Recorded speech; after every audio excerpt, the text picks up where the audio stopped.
All right. Welcome to the Convict Podcast, folks. I'm your host, Moliere Dimanche. And today we're going to be discussing correctional officers. Okay. So you guys know, if you're new to the channel, you probably don't know. But on this podcast, we get frequent visits from correctional officers, right?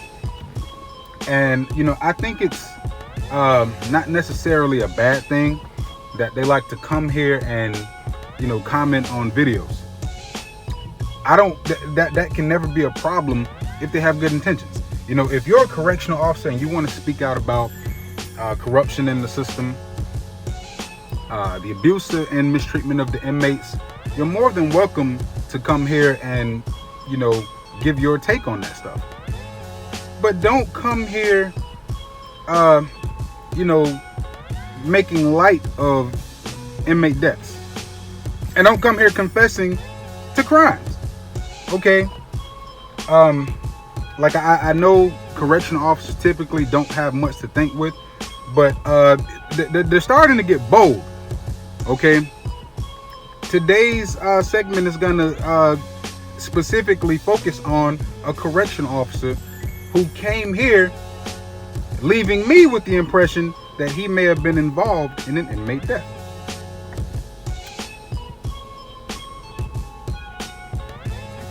Correctional Officer Corey Cline showed up to the Convict Podcast, folks, and felt necessary. He felt that it was necessary to make light of the death of Miguel Lazaro.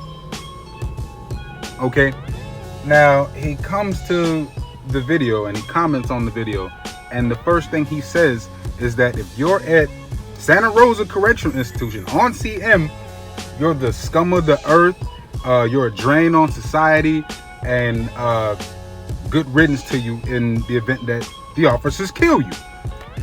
So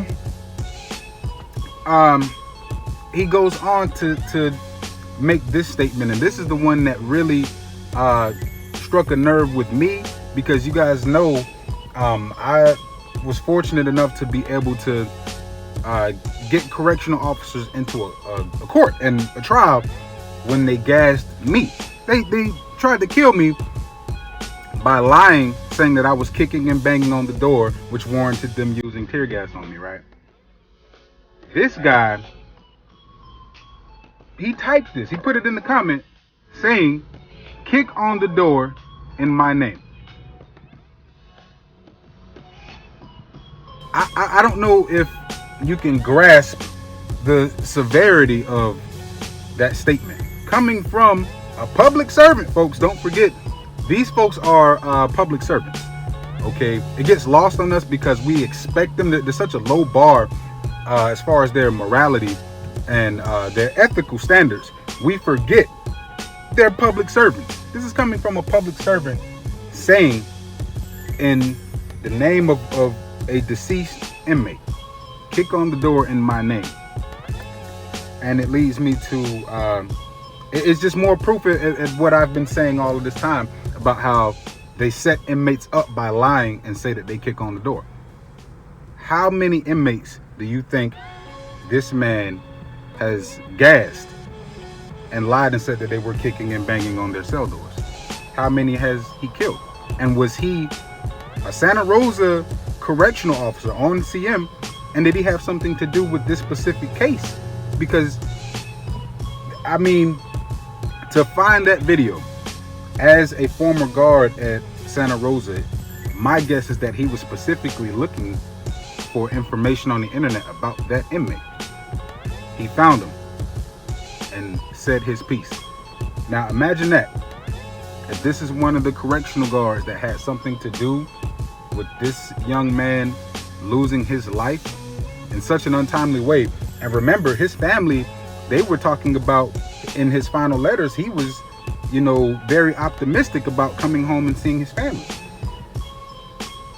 How cruel is it that a public servant is rubbing it in our faces that he may have had something to do with this?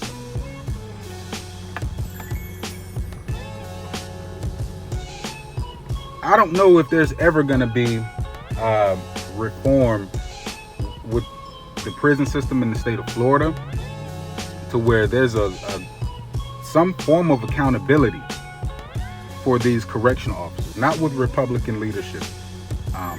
They're certainly the party of anti-prison reform. Every measure that's come up in the state of Florida where they could have done something about this, they always decided not to do it. And in the event that that's what we're stuck with in Florida, expect to see this more and more. Okay, we get correctional officers on this channel all the time. From the one guy that was complaining about the Caruso Chronicles. Quit the Department of Corrections. Who badmouthed them to death on this inmate podcast. To Charlie Benton defending the Ku Klux Klan. Charlie Benton, I saw you. All right. To 1090 Jake and K Wing Slim's family ganging up on me in the comment section. They're always going to be here to speak their piece, and with no measure of accountability for any of them, we can't expect any repercussions. He didn't outright come out and say, yeah, I had something to do with this and good riddance, but he left me with the impression that that's what he was implying. So I've been gone for a while. You guys know that I've been filming, and regardless of how long I take a break from the internet, the story never changes. The narrative never changes. The circumstances never changes. Correctional officers will always be correctional officers. And in the state of Florida, that's just fine. So, I just wanted to spotlight that. And there's tons more. They pop up at various videos and speak their piece about what's been happening to these inmates. Various comments, but this one just struck a nerve with me because of that whole kick on the door and my name statement.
Wednesday, folks, tune in because we're going to be doing a live screening of The American Convict, Volume 1, the first episode. It's finally completed.